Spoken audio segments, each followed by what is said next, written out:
Picture this opening shot and let it hit with full force. For those of you watching this as shorts, you can tap the full version link below to hear the story without interruption. And because this video includes a real-time trading strategy that reflects current conditions, I hope you stay with me until the end. A billion-dollar air taxi company racing toward FAA certification publicly accuses its closest rival of stealing its internal playbook. Not vague insinuations, not carefully worded suggestions. A detailed allegation that a departing insider downloaded confidential operational files, altered internal security permissions, and forwarded proprietary strategy documents to a private email, then joined the rival shortly after. Investors watching this kind of claim know it is not standard corporate noise. It signals a breach of competitive boundaries that, under normal conditions, aviation companies simply do not cross, because competition in aerospace usually plays out through performance metrics, safety records, and fleet orders, not covert data transfers. And while most companies would still be drafting internal investigation memos, Joby Aviation, in the very same news cycle, completes a turbine-electric demonstrator flight. In traditional aerospace development, a milestone like that only comes after years of sequential subsystem analysis, battery thermal modeling, redundancy validation, structural vibration simulations, and FAA-observed evaluations. The fact that Joby is hitting this milestone while navigating accusations of corporate espionage is itself an anomaly, and the anomaly tells investors something. It suggests that the company is moving far faster than the typical aerospace timeline usually allows. This is the atmosphere surrounding Joby Aviation in late 2025, with the stock trading near $13 and the entire market trying to decide whether this story is accelerating toward the first commercial breakthrough in electric aviation or toward an unpredictable legal and operational conflict. To understand how we got here, you have to go back to 2009.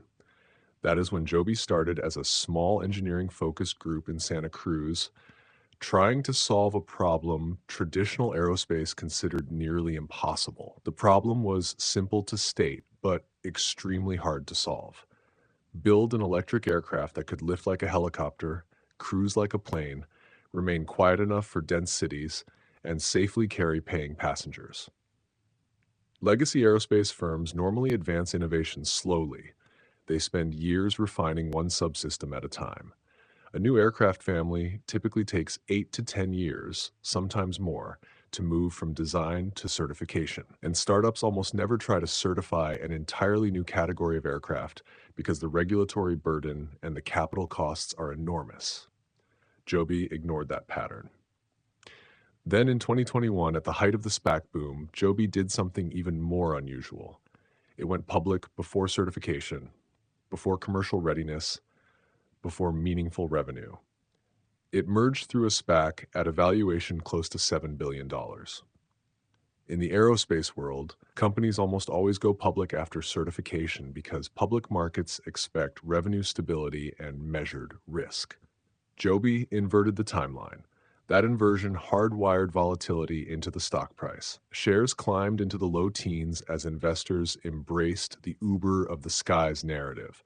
But when the SPAC bubble broke, the stock collapsed. By 2023, the price fell near $5 as the market finally processed the true complexity of FAA certification. Certification is not quick. It demands thousands of engineering documents, safety assessments, battery containment demonstrations, redundancy proofs, and conformity inspections. It is slow by design, yet while the market doubted, Joby accelerated. The company acquired Uber Elevate, giving it something aerospace companies almost never own, a direct customer interface. It delivered aircraft to the U.S. Air Force at Edwards Air Force Base, which is rare for a young company because military procurement tends to favor legacy OEMs with long reliability records. These moves indicated that government institutions trusted Joby earlier than public markets did. Revenue in 2024 remained small, under $1 million, but the company was gathering momentum. Then came 2025, the year when theory turned into execution. Joby's trailing 12-month revenue climbed into the $20 million range, and on November 5th, 2025, it completed power on testing of its first conforming aircraft. For investors familiar with certification, this is a monumental milestone. A conforming aircraft is the first aircraft built exactly to the blueprint the FAA plans to certify. It is the only aircraft that can enter the type inspection authorization phase, where FAA observers watch the tests directly. Under normal aerospace timelines, companies reach this stage much later. Joby reaching it sooner signals precise operational alignment between engineering design, manufacturing accuracy, and regulatory expectations. Only days later, Joby flew its turbine-electric demonstrator. This was odd in a revealing way. Most manufacturers do not pursue a hybrid demonstrator while simultaneously pushing an all-electric model through certification. That dual-track path implies larger engineering capacity and more diversified long-term planning than analysts previously believed. International momentum added even more weight. On November 17, 2025, Joby performed a public demonstration flight in Dubai and announced 3 vertiport locations that would anchor the city's future air taxi corridor. Under ordinary circumstances, building vertiport infrastructure takes years of zoning negotiations, emergency response planning, noise impact studies, and airspace modeling. The speed at which Dubai moved suggests deliberate political will to become an early leader in advanced air mobility. On November 19th, Joby signed an MOU with Saudi Arabia for regional deployment. Around the same time, Joby announced a potential $250 million aircraft and services deal with Kazakhstan. In Japan, the Tokyo metropolitan government selected a project using Joby aircraft for phase 1 of an implementation program. Ordinarily, cross-border aviation adoption happens slowly and in sequence. The fact that Dubai, Riyadh, Astana, and Tokyo aligned within weeks is highly unusual. It signals a global race and indicates that Joby is becoming a preferred partner for early deployment. Then the undertow arrived. On November 20th, 2025, Joby sued Archer Aviation for trade secret misappropriation. This is not how aerospace competition usually works. Normally, rivalry plays out through performance upgrades, noise profile improvements, operational efficiency metrics, and certification milestones, not through allegations of internal file downloads and tampered access permissions. Because this is unusual, it holds meaning. If the allegations are true, then Joby's infrastructure and strategy are valuable enough to be targeted directly. If the allegations are not true, the industry may be under so much pressure that competitors are using litigation as a strategic lever. Either interpretation signals rising tension as the certification race nears its finish.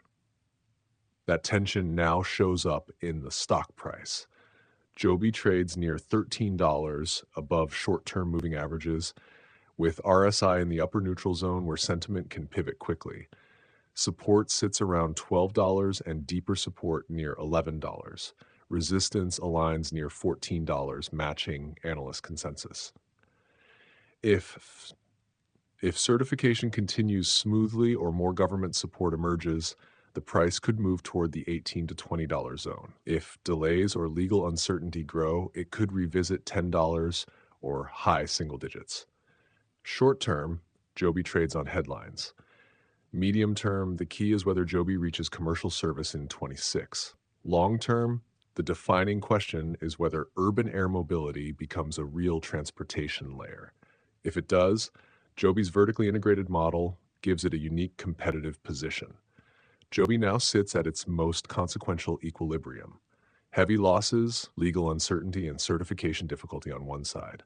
Global partnerships, military trust, infrastructure commitments, and near completion of the certification pathway on the other.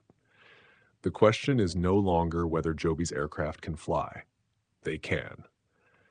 The real question is whether Joby can be the first to turn those flights into scale, revenue, and durable leadership. To everyone watching, especially our most dedicated listeners who subscribe, like, comment, and share these videos across platforms. Thank you.